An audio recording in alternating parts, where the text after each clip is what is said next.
Assalamualaikum warahmatullahi wabarakatuh. Selamat pagi, Sobat Riset dan Inovasi ya, di mana saja di Kota Bima. Kembali lagi bertemu dengan kami dari Badan Riset dan Inovasi Daerah Kota Bima pada kegiatan rutin nih. Kegiatan rutin bulanan Kota Bima, yaitu podcast Berida Kota Bima. Nah, perkenalkan saya Kang Adin yang menjadi host pada pagi ini dengan tema yang cukup menarik dan cukup intens dibahas di Kota Bima, yaitu tentang pengelolaan sampah di Kota Bima. Nah, bersama dengan kita telah hadir talenta muda, penuh energi, penuh dedikasi, Kepala Dinas Lingkungan Hidup Kota Bima, Bapak Sahrial Nuryadin, Sarjana Ilmu Pemerintahan dan Magister Manajemen. Apa kabar, Mas Rian? Alhamdulillah baik. Selamat pagi. Gimana kabar, Mas Adin? Alhamdulillah baik. Tetap sehat untuk Kota Bima. Alhamdulillah. Insya Allah tetap semangat kita. Siap. Pak Kadis, sebelum kita masuk ke tema kita, cukup berat ya, pengelolaan sampah di Kota Bima. Mungkin Pak Kadis atau lebih akrab dipanggil Mas Rian ya? Boleh.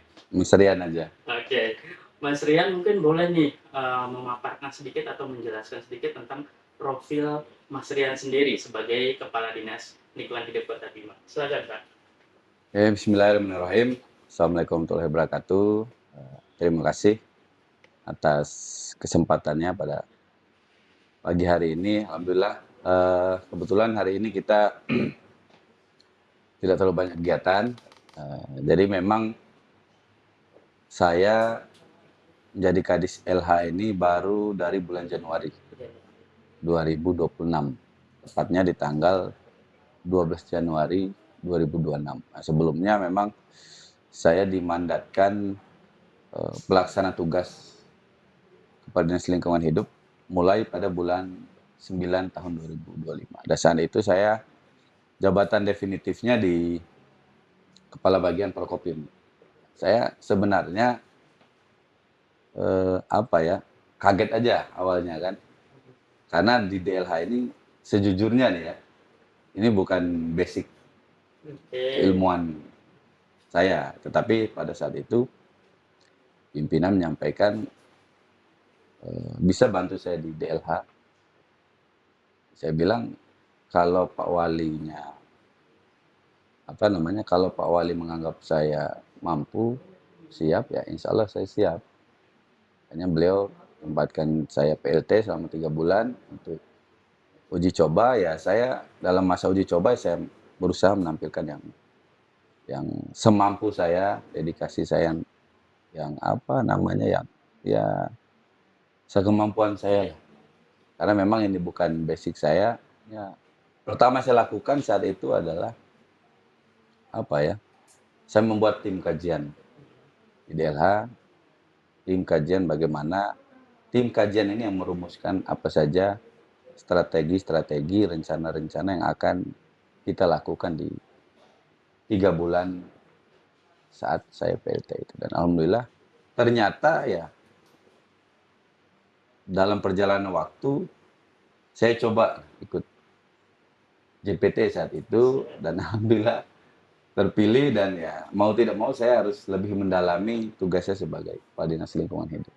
Dan terhitung tadi 12 Januari dimandatkan secara definitif di Kepala Dinas Lingkungan Hidup. Nah itu segelumit cerita awal, Mas Adin. Baik, berarti baru sekitar belum dapat 1 tahun ya, Mas Rian ya? Belum 1 tahun. Kira-kira dalam rentang waktu yang singkat ini ada kendala nggak? Apakah lancar aja sementara? Belum terlihat ada kendala? Ya kendala sih pasti ada ya, pasti banyak. Apalagi di tengah keterbatasan anggaran kita dituntut untuk tuntutan masyarakat sekarang semakin tinggi. Di satu sisi kami di DLH kekuatan fiskalnya tidak sekuat tahun-tahun sebelumnya. Ini menjadi PR berat kami. Tuntutan masyarakat tinggi, anggaran kami yang untuk menopang kebutuhan masyarakat itu sangat tidak memadai. Tetapi dengan semangat yang ada, dengan dedikasi yang kami punya, insya Allah kami sekuat tenaga ya, untuk bagaimana melayani masyarakat semaksimal mungkin sekemampuan kami untuk kebutuhan masyarakat. Siap, harus optimis ya, Harus Pak Kadis optimis, ya. iya iya. Ya, baik Pak Kadis izin, karena salah satu program utama di Kota Bima saat ini yang menjadi apa namanya poin strategis utama juga Dinas Lingkungan Hidup adalah tentang pengolahan sampah nih di Kota Bima. Mungkin Mas Rian bisa sedikit memaparkan dulu tentang bagaimana sih program pengolahan sampah yang sedang dikerjakan saat ini. Mungkin juga bisa di-spill sedikit nanti tentang ketersediaan sarana prasarana, Iya. kemudian SDM-nya bagaimana. Tadi sama-sama kita udah mendengar tentang kondisi fiskal yang cukup menjadi kendala pada program pengolahan sampah. Dan yang terakhir mungkin juga bisa di-spill nanti apakah saat ini Dinas Lingkungan Hidup sedang mengembangkan suatu inovasi pengolahan sampah, dan terakhir apakah kalau kami baca di media massa kemarin ada kunjungan nih dari Komisi 5 DPR RI Bapak Haji Muri Hanefi ya Mas Tian ya? Iya, betul. Bisa diceritakan sedikit nggak tidak lanjutnya seperti apa? Baik. Begitu Pak Wali Kota dan Wakil Wali Kota Bima, Pak Haji Ar-Rahman dan Pak Ferry dilantik, itu yang digagas utama adalah masalah kebersihan. Ya, terbukti di launching pada tanggal 10 April 2024, itu gerakan Kota Bima Bisa. Ya, yang sebelumnya sudah ada di podcast oleh Pak Sekda dulu dijelaskan. Jadi ini yang menjadi fokus utama pemerintahan. Dan kami di Dinas Lingkungan Hidup tentunya harus menyambut baik program ini. Ada beberapa hal memang yang sudah kami lakukan mulai saya masuk pada bulan 9 sebagai PLT itu.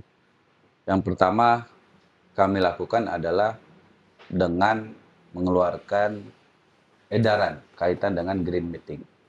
Jadi seluruh OPD tidak lagi rapat-rapatnya menggunakan minuman sekali pakai, kemudian snack box, itu tidak dianjurkan. Walaupun dalam perjalanannya mungkin masih ada beberapa OPD, tapi itu sudah kita mulai. Nah, terbukti saat ini sudah banyak OPD yang melakukan itu. Kemudian yang kedua, kami juga telah mengeluarkan surat edaran kaitan dengan Rabu Amal Sampah. Rabu Amal Sampah, oke. Rabu Amal Sampah ini singkatannya apa ya? Ramah DLH. Nah, dulu awal mula kegiatan ini merupakan kegiatan hanya kami di DLH. Tapi setelah kami tawarkan di kepala daerah, alhamdulillah responnya baik, dan terhitung mulai Februari 2000 bulan April 2026, Rabu Amal Sampah ini menjadi gerakan seluruh organisasi pemerintah daerah. Jadi ini sangat mengurangi sampah plastik di masyarakat. Satu hari itu kami bisa menghasilkan, ini di DLH saja, sekitar 3 kilo sampai 5 kilo sampah plastik. Jadi seluruh ASN maupun sekolah diwajibkan setiap hari Rabu itu membawa sampah botol plastik ke lingkungan kerja masing-masing. Nanti kami di Dinas Lingkungan Hidup akan melaksanakan pengangkutan dan kami olah di bank sampah induk. Selain itu untuk sampah non organiknya. Nah, untuk sampah organik kami juga sudah mengeluarkan edaran kaitan dengan Maikakura. Maikakura Ya. ini inovasinya tadi yang ya, Maikakura ini semacam teba modern yang kami wajibkan, karena pilot project kami ingin seluruh OPD kelurahan camat itu memiliki satu teba modern untuk pengolahan sampah organiknya. Jadi Maikakura ini seluruh sampah organik dimasukkan ke buis beton, tersendirinya akan terurai. Dan alhamdulillah saat ini sudah terbangun 10 titik. Ada 3 di kelurahan, ada di sekolah maupun di Dinas Lingkungan Hidup. Nah, ke depan kami usahakan maksimalkan di setiap OPD, di setiap kelurahan itu wajib memiliki Maikakura di lingkungan kerja masing-masing. Nah, itu beberapa hal. Dan saat ini yang kami masih garap adalah perwali tentang pembatasan sampah plastik, Oke. penggunaan plastik sekali pakai. Ke depan, karena saat ini perwalinya sedang dalam tahap harmonisasi di Kemenkumham. Siap. Kalau ini sudah terbit, jadi di supermarket, di toko-toko tidak boleh lagi menyiapkan plastik sekali pakai. Jadi masing-masing masyarakat menyiapkan kantong sendiri dari rumah. Mungkin itu beberapa hal yang saat ini sedang kami kembangkan. Baik, ternyata dalam tempo singkat sudah Iya, cukup banyak program yang alhamdulillah. digagas ya. Dan yang terakhir ini berarti yang kita tunggu ada perwali tentang pembatasan penggunaan plastik ya. Iya.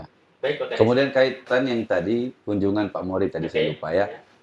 Memang kami sudah menyusun rencana induk persampahan karena produksi sampah kita kan per hari itu sekitar 80 sampai 100 ton. Kemudian yang mampu kami kelola hanya sekitar 12 ton.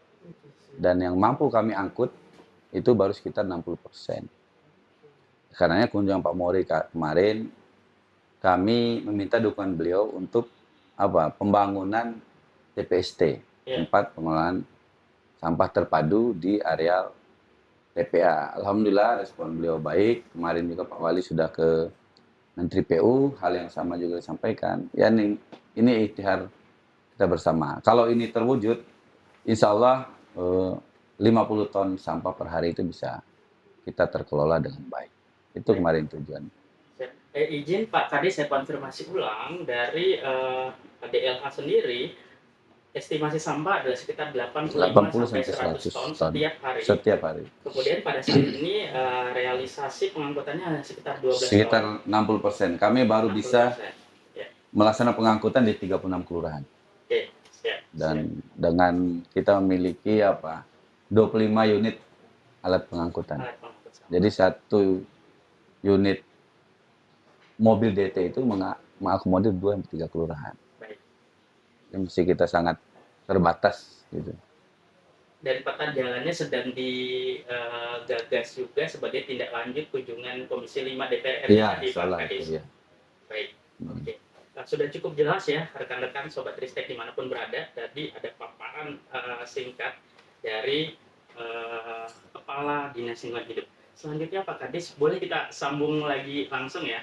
Nah, kebetulan Pak Kadis, kami dari Badan Riset dan Inovasi Daerah Kota Bima, sebenarnya sejak tahun 2024 sampai kami finishing di 2025 melakukan kajian tentang pengolahan sampah yang ada di Kota Bima.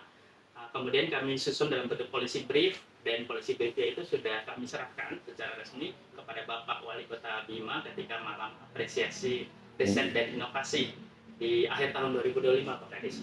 Mungkin kami bisa diskusi dengan Pak Kadis terkait dengan kajian tersebut, termasuk tujuannya adalah untuk sinkronisasi hasil kajian kami. Kami izin ya Mas Rian ya.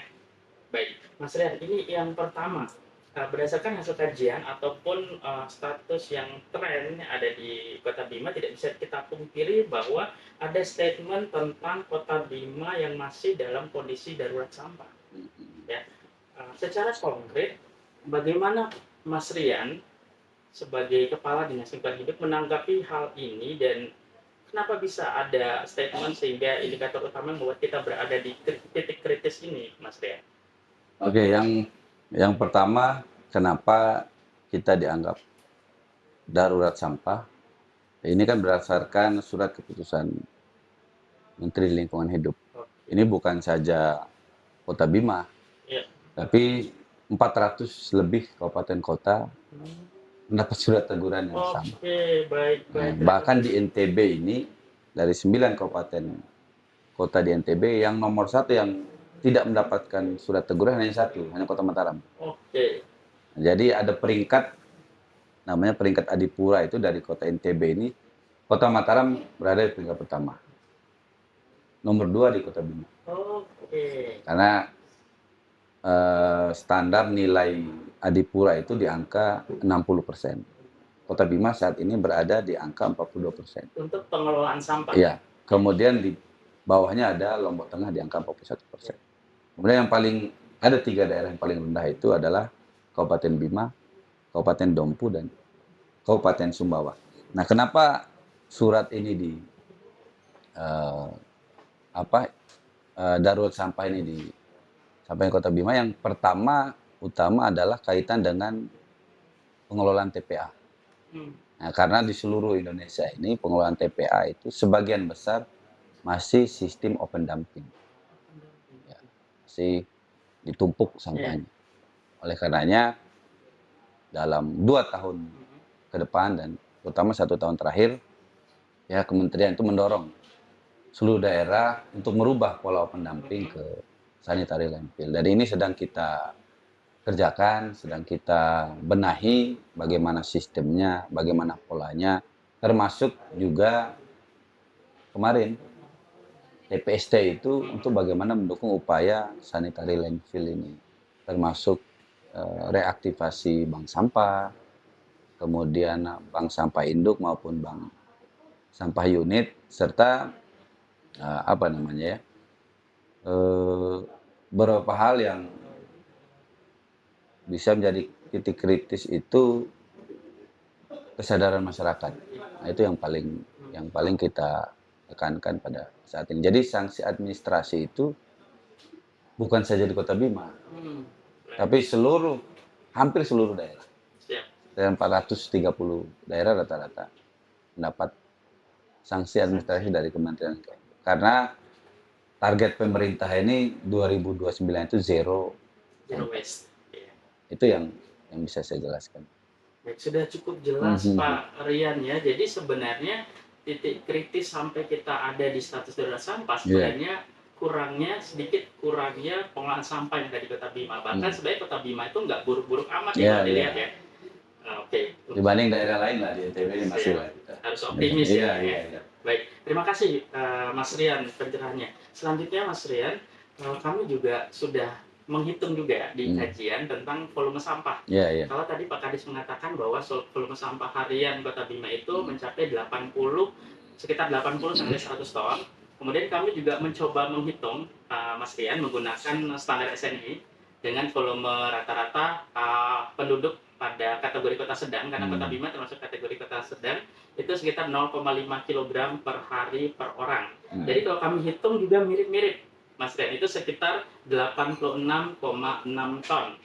Kami juga memprediksikan sampai dengan tahun 2045, jadi sekitar 2045 itu memang sekitar 106 ton per hari ya, untuk konfirmasi. Jadi kalau kita lihat hitungannya mirip-mirip nih dengan volume sampah harian yang ada di Kota Bima.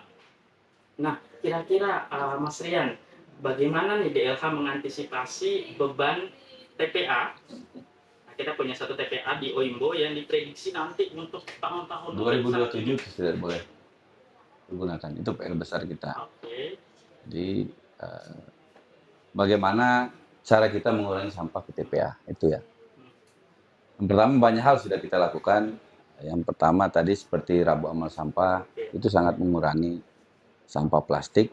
Kemudian yang kedua tadi Maika Kura itu mengurangi sampah organik.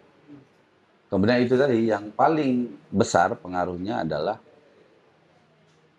pembangunan TPS 3R. Pembangunan TPST. Karena saat ini kita Kota Bima ini hanya mengandalkan TPA. Kita tidak punya TPST, kita tidak punya TPS 3R. Begitupun bank sampah kita ini, ya kalau saya katakan apa ya, hidup segan mati tak mau.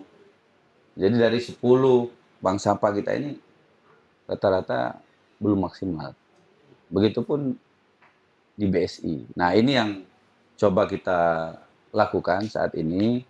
Jadi bagaimana kami mereaktivasi kembali bank sampah. Tahun ini insya Allah ada hibah kami untuk bank sampah itu masing-masing 10 juta untuk 10 unit bank sampah untuk bagaimana menghidup kembali operasional mereka. Kemudian tahun ini juga kami ada membangun TPS 3R. Satu unit dengan APBD yang terbatas. Kami bangun satu unit insya Allah nanti lokasinya di Pasar Amahan. Nah, begitupun ikhtiar kami dengan TPST. Nah, ini yang coba kita garap supaya apa? Agar sampah yang ke TPA itu hanya karena target pemerintah itu 30% sampah ke TPA. Sisanya terkelola dari hulu. Nah, itu. Dan kami juga sedang menggarap di salah satu kelurahan nanti bagaimana pola pengangkutannya kami pisah. Jadi dalam satu minggu 2 kali itu kami hanya mengangkut dalam satu kelurahan itu hanya sampah anorganik. Jadi tidak kami angkut sampah organiknya.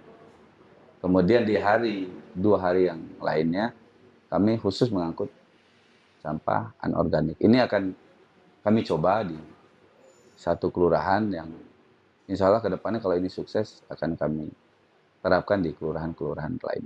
Ini sangat membantu menekan pengurangan sampah yang menuju ke TPA. Itu Mas Adin.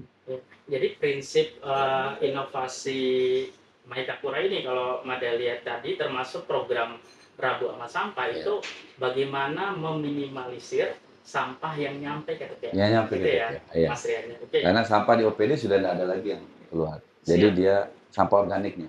Sampah organiknya masuk ke Maikapura, sampah non organiknya dibawa ke BSI gitu, dan diolah di BSI. Bayangin aja kalau pegawai kita jumlahnya 4.000 masing-masing bawa sampahnya, itu sudah berapa sampah yang berkurang. Itu tujuan kami. Dan ada kelurahan yang dijadikan role model saat ini ya untuk pelaksanaan inovasi tersebut ya. Insya Allah. Mas Rian. Sedang kami kaji kelurahan mana yang mampu. Siap. Baik, bagus sekali programnya, mudah-mudahan terlaksana dengan baik. Selanjutnya kita sedikit ke TPA di Kelurahan Oimbo, Pak Kadis. Waktu itu kami juga ketika kajian melakukan kunjungan selain sinkronisasi data dengan teman-teman Dinas Lingkungan Hidup, kami juga berkunjung ke TPA langsung di Oimbo. Nah, pada saat melakukan komunikasi, memang tidak dilakukan open dumping lagi, tapi teman-teman mengatakan sudah menggunakan kontrol landfill.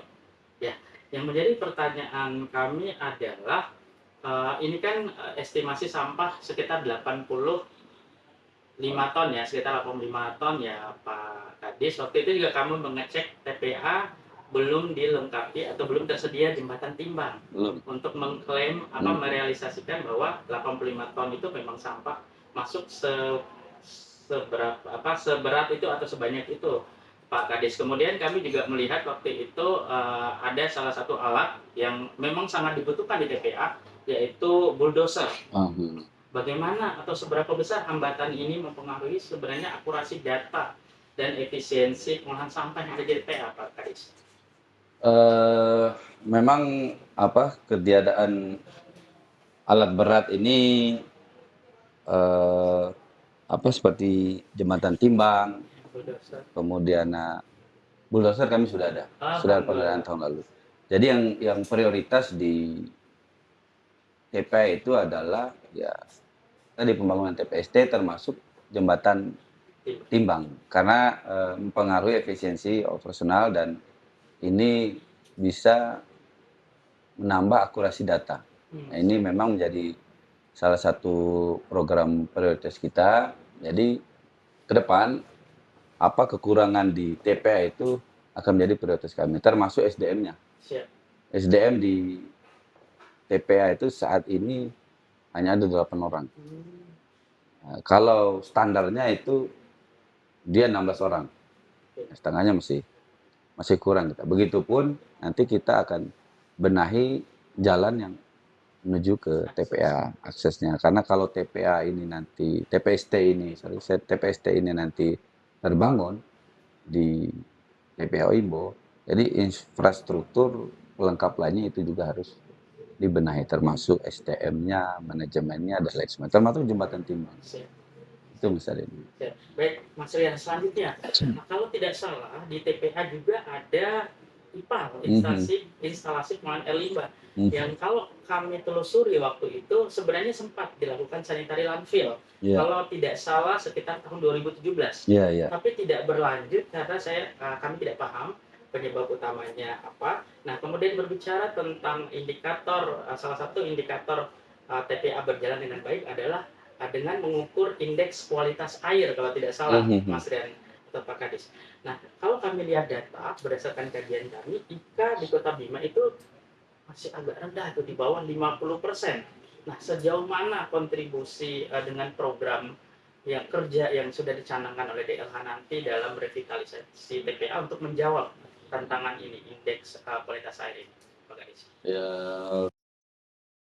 mulai tahun 2025, ya begitu, tahun 2025, kami sudah menganggarkan yang sebelumnya belum pernah dilakukan. Jadi mulai tahun 2025 kami sudah mulai menganggarkan untuk pemantauan berkala dengan melakukan pengujian laboratorium, ya itu tadi yang kekuatan, pengujian laboratorium kualitas air, udara, tanah dan sebagainya, itu kami lakukan 2 kali dalam setahun, Oke. itu bulan 6 dan bulan 12. Nah, dengan adanya hasil itu, kami bisa mengambil satu kebijakan yang apa sih yang tepat untuk penanganan ini, termasuk lindi Ya, di TPA. Sebenarnya tahun lalu sudah ada kami untuk program, memperbaiki jaringan lindi itu. Tapi karena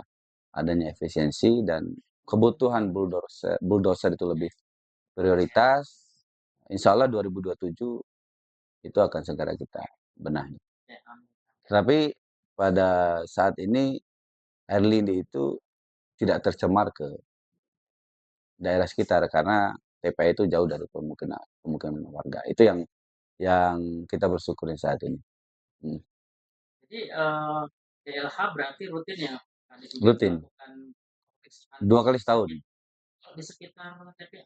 Oh, di sekitar TPA ya itu rutin, karena petugas di sana, mengecek air lindi, eee, timbulan sampah itu setiap hari mereka mengecek itu.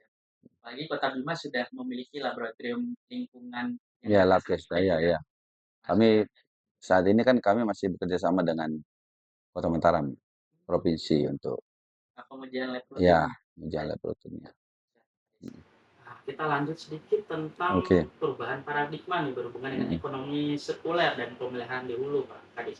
Nah, visi baru yang ditawarkan termasuk inovasi-inovasi tadi, pengelolaan limbah sampah anorganik, organik, itu kan outputnya ke ekonomi juga kalau tidak Iya, salah iya. ya, Pak Kadis ya, ekonomi sirkuler.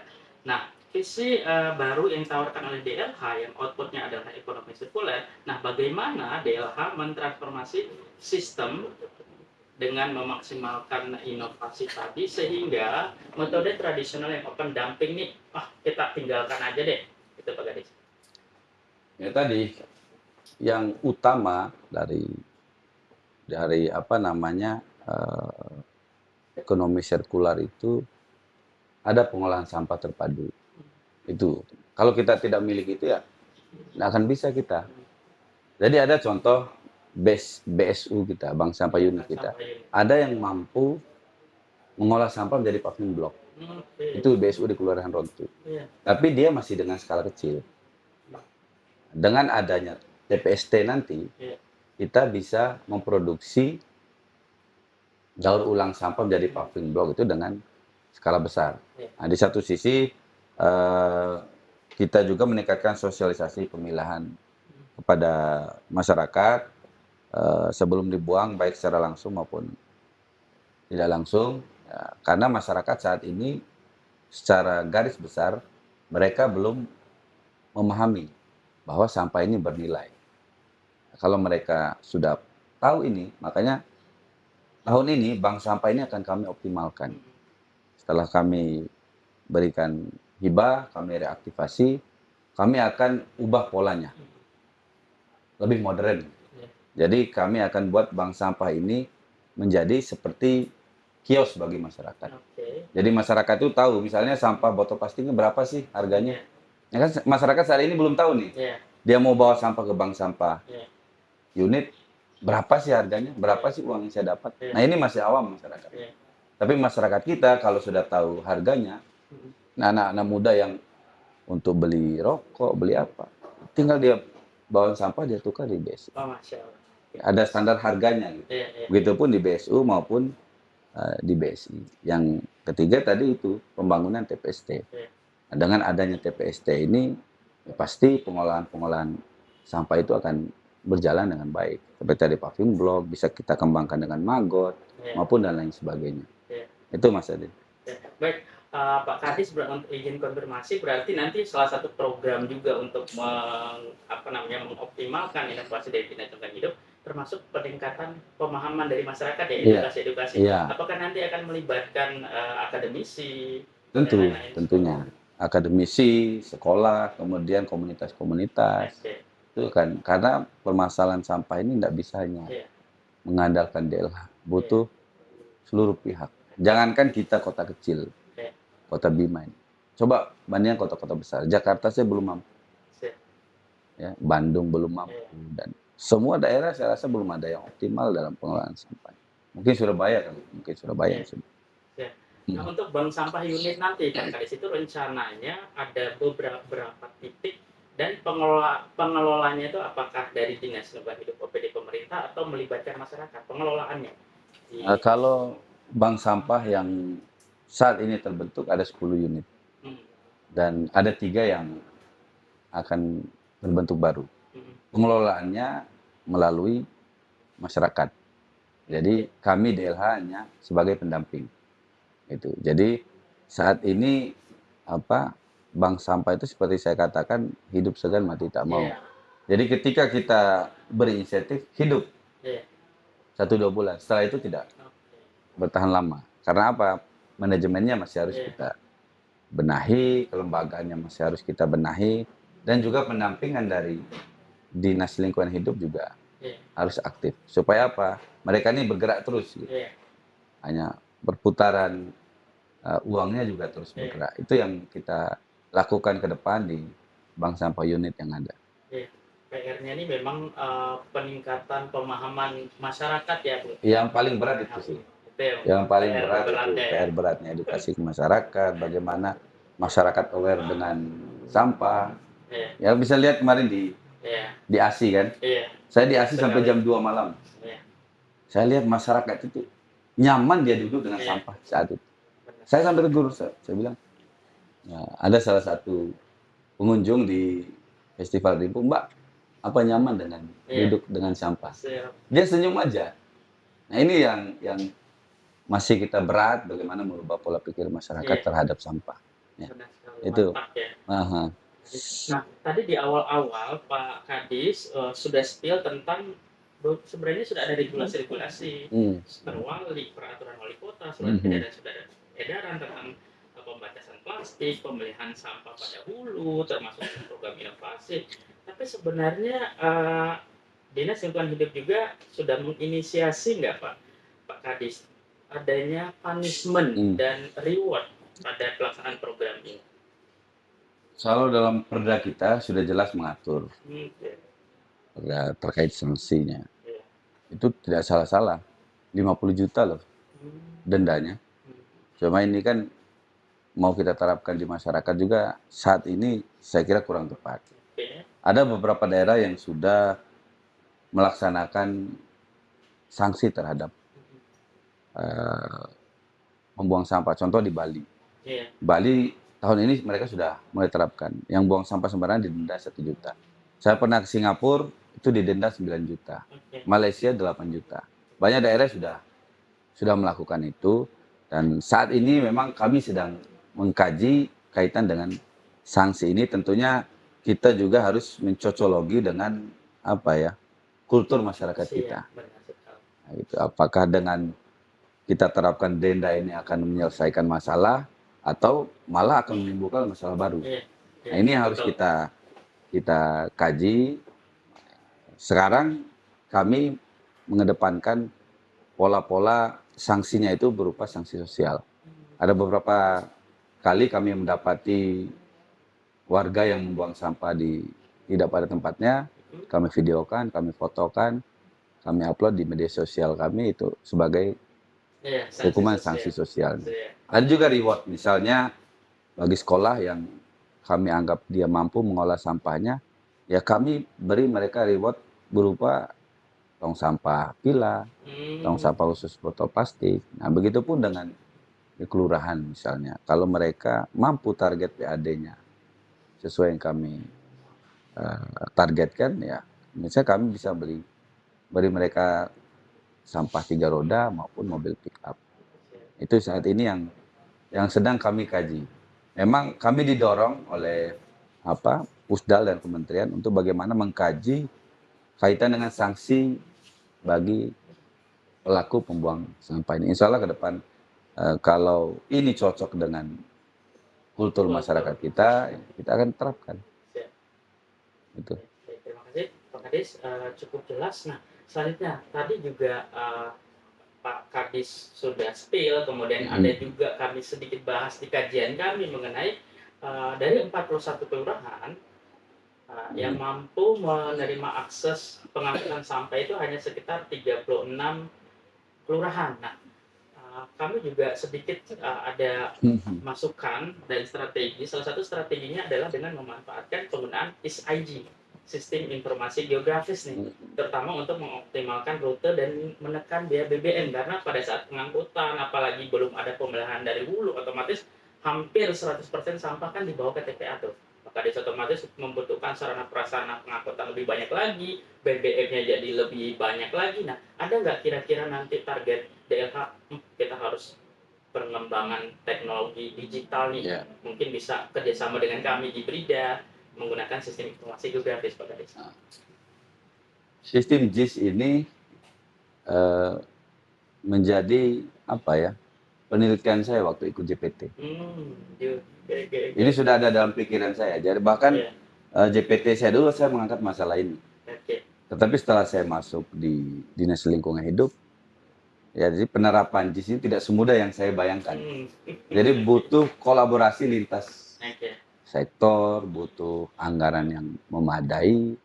Tapi tentu hal ini sudah ada dalam rencana kami, dan ke depan untuk mengfinalisasi agar program ini bisa berjalan, tentu harus ada kajian yang komprehensif, baik dari Brida, dari Bapeda maupun dinas teknis lainnya. Memang sebenarnya melalui sistem JIS ini sangat membantu, terutama untuk efisiensi BBM. Kemudian kita tidak lagi secara parsial, rutenya tidak melulu itu aja. Jadi dengan JIS ini kita langsung ke titik sampahnya di mana. Nah, seperti itu. Nah, mungkin ke depan kita bisa kembangkan hal-hal yang seperti ini seiring dengan perkembangan dunia digital. Baik, Mas Rian atau Pak Ade, sebenarnya kenapa kami mempertanyakan atau menskoordinasikan hal tersebut? Sebenarnya Kota Bima itu tidak kekurangan talenta, tidak kurang talenta muda. Brida Kota Bima juga rutin melakukan lomba karya ilmiah, tingkat pelajar maupun tingkat mahasiswa, dan karya-karya mereka banyak sekali yang memanfaatkan teknologi digitalisasi, termasuk tentang geospasial dan lain-lain, yang kami rasa mungkin nanti dengan dukungan dari pemerintah Kota Bima, misalnya dari Dinas Lingkungan Hidup maupun dari Brida, kita bisa kembangkan masukan kolaborasi dari anak-anak mudanya Kota Bima, Pak Kadis ya. Selain itu juga yang terkendala ya kualitas SDM kita di DLH. Jadi contoh petugas sampah kami ya masih belum terlalu paham dengan digitalisasi. Baik. Itu yang saat ini yang menjadi kendala kita. Hampir sebagian besar petugas kami itu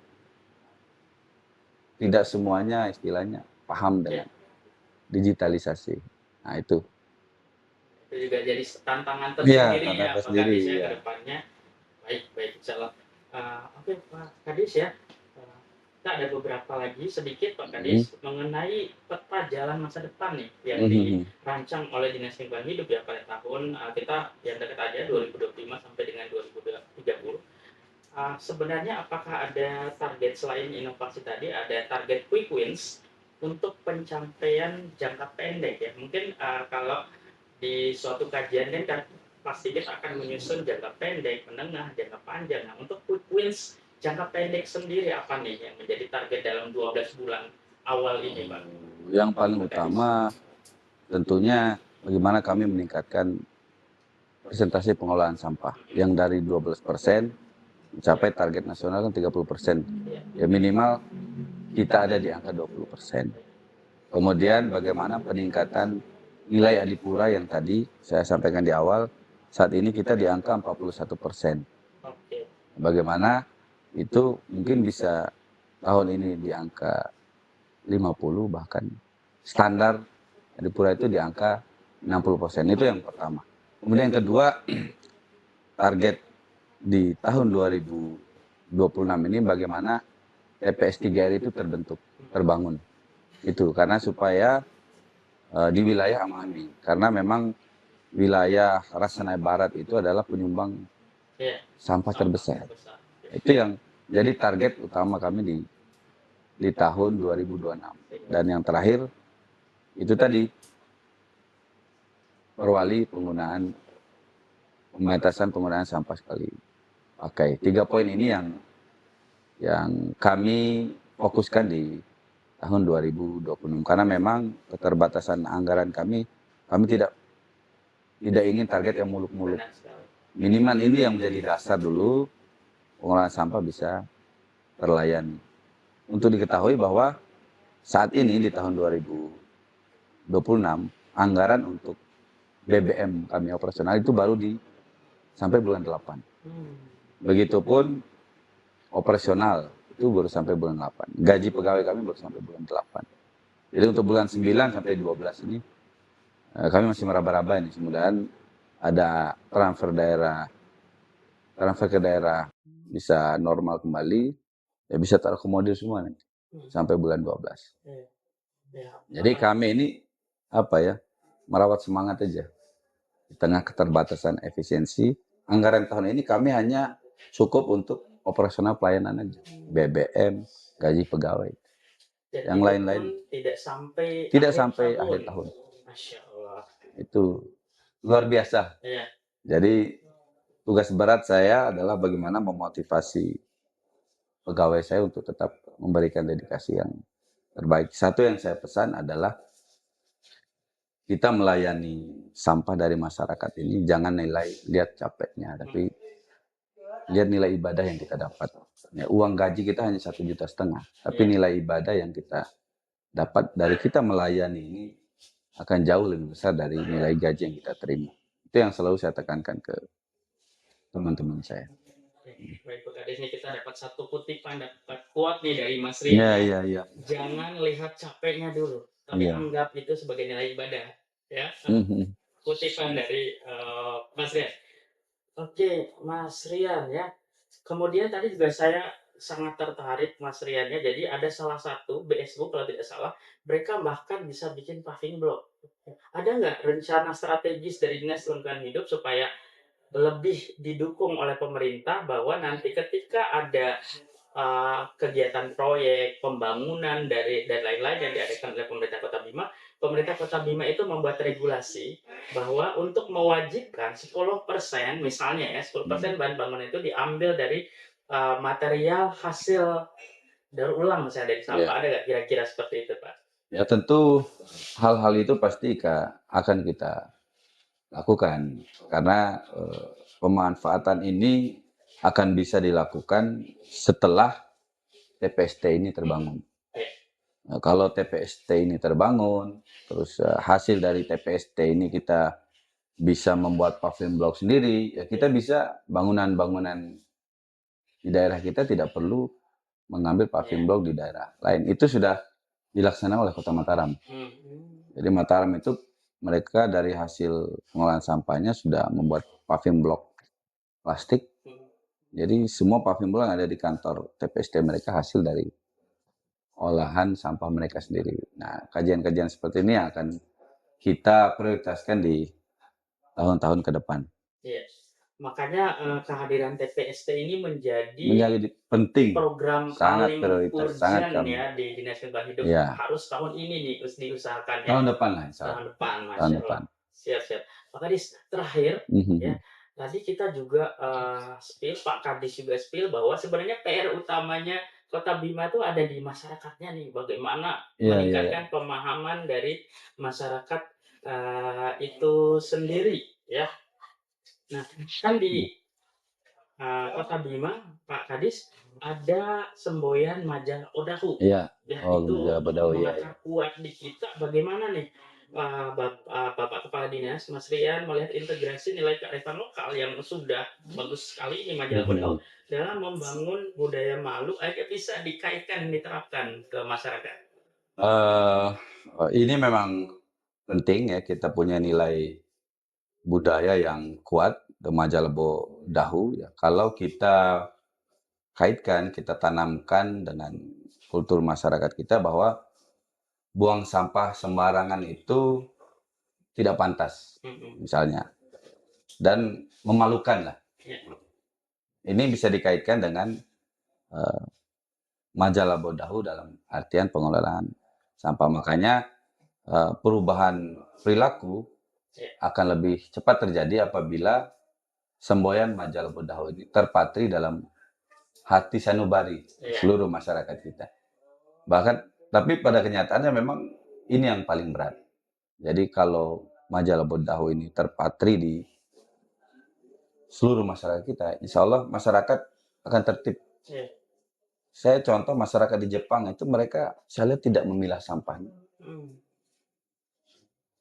Mereka mengandalkan bahwa pembuangan sampah mereka sesuai waktu Oke. dan di tempat yang telah ditentukan. Masyarakat Jepang saya lihat tidak ada memilah sampah karena mereka sibuk dengan kerjaan Iya, mereka. benar. Yang utama adalah bagaimana mereka membuang sampah tepat pada waktunya dan di tempat yang telah disediakan. Benar sekali. Setelah itu pemerintah yang mengolah sampahnya. Iya. Jadi bukan masyarakat sendiri yang mengolah, itu pemerintah yang mengolah sampah. Itu yang Iya. terjadi di Jepang. Dan saya lihat Indonesia saat ini sedang mengarah ke Iya. situ, dibangun tempat sampah TPSL ya, pembangkit listrik, tempat sampah besar, dan hal itu terus dikembangkan ke depannya. Ya, apalagi kultur masyarakat kita yang banyak maaf ya. Kadang sampah seplastik kecil ini pun disampaikan ke kami punya hotline pengaduan 24 jam. Jadi sampah seplastik kecil pun masyarakat itu foto kami, Pak ini belum diangkut sampahnya. Seberat itu tugas kami. Sampah seplastik kecil masih begitu sampah tidak terangkut, padahal itu ada di dekatnya, oh nanti ada petugas yang ngangkut. Nah hal-hal ini yang terus kita harus rubah pola mindset berpikir masyarakat, dan saya rasa ini tugas yang paling berat. Bukan hanya tugas daerah, tapi tugas kita semua, Bang Adit. Itu mungkin. Saya rasa cocok ya Mas Reni. Kami juga ketika melakukan kajian sebenarnya beberapa upaya yang dilakukan oleh pemerintah ini cukup baik, termasuk menyediakan atau mengkampanyekan tentang dari awal di hulu, buanglah sampah pada tempat pembuangan sampah yang memang sudah dikhususkan. Tapi kalau kami tengok lagi, misalnya buka tempat sampah ini masih campur semuanya. Atau bolehlah di awal-awal masih memilah, tapi sebenarnya setelah itu dicampur lagi. Padahal kalau bisa ya Indonesia menerapkan seperti yang Bapak jelaskan tadi di Jepang, bahwa sebenarnya masyarakat juga tidak perlu sampai dengan memilah sendiri sampahnya ya, yang penting membuang pada tempatnya. Nanti itu menjadi urusan pemerintah ya. Dikelola dengan misalnya di Kota Bima nanti dengan TPST tadi ya. TPST ya. Siap. Sebelum bahkan kalau yang lebih ekstrim gitu ya, dengan penerapan sanksi tadi. Ya, contoh di Singapura, saya pernah ke Singapura beberapa kali.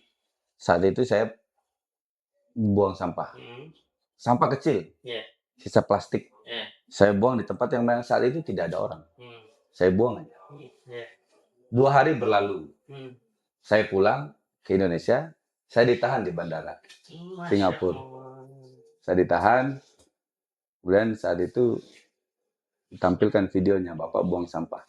Wow. Itu denda 9 juta loh Pak. Wow. Dendanya tidak saat itu, tapi saat kami mau pulang ke di bandara ditahan, di imigrasinya ditahan. Itu kalau Singapura. Kalau kita Indonesia mungkin masih jauh lah.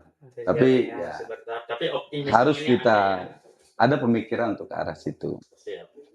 Baik, Pak Kadis sudah cukup lengkap dan komprehensif ya talkshow kita atau podcast kita pada pagi hari ini.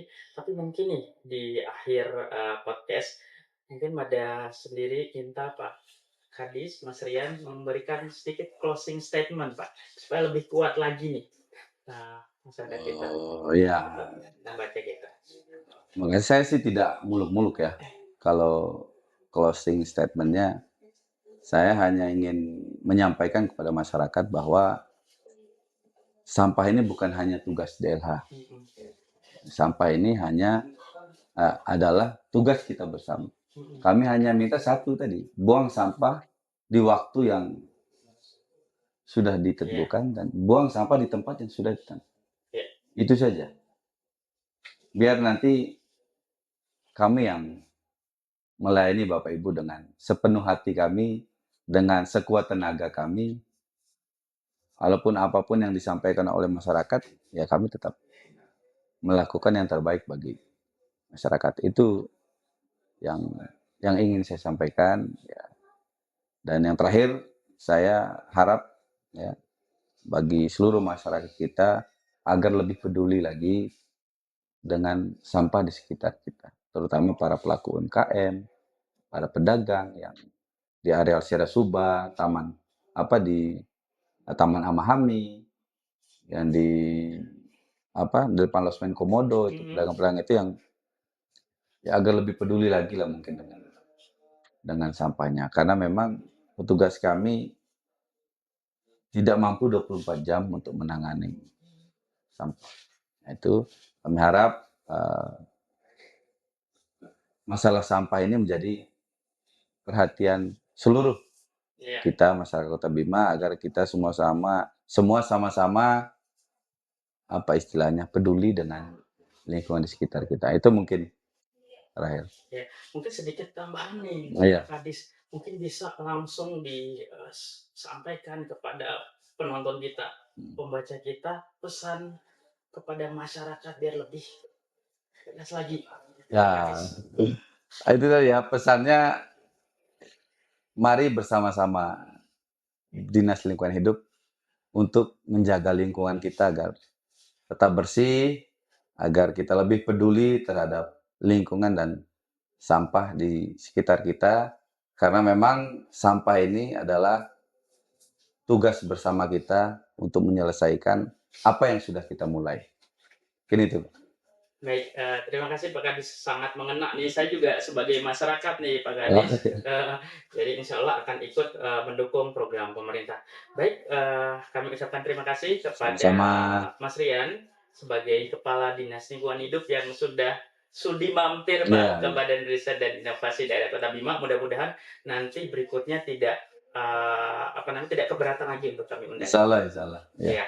Dan Sobat Ristek semuanya, sebelum kami tutup podcast kita pada hari ini, kami akan memberikan policy brief atau kajian yang telah kami susun di Badan Riset dan Inovasi Daerah Kota Bima pada tahun 2025 secara resmi ya. Nanti saya mewakili Pak Kadis, mudah-mudahan bermanfaat dan bisa menjadi acuan nanti misalnya untuk penyusunan rencana-rencana strategis yang dilaksanakan oleh Dinas Lingkungan Hidup Kota Bima pada pengolahan sampah di Kota Bima. Kami izin, Kadis. Ya. Oh ini ya, apa nih? Policy brief. Oke. Baik, Sobat Riset dan Inovasi di Kota Bima atau dimanapun berada, ya, talk show eksklusif dari Brida Kota Bima dengan narasumber penting kita, Bapak Kepala Dinas Lingkungan Hidup Kota Bima, Bapak Syahrial Nur Yadin, SIPMM, telah rampung, mudah-mudahan bermanfaat, dan sampai ketemu lagi di podcast Brida berikutnya. Salam riset, salam inovasi. Saya Kang Adin, izin pamit. Wassalamualaikum warahmatullahi wabarakatuh. Waalaikumsalam.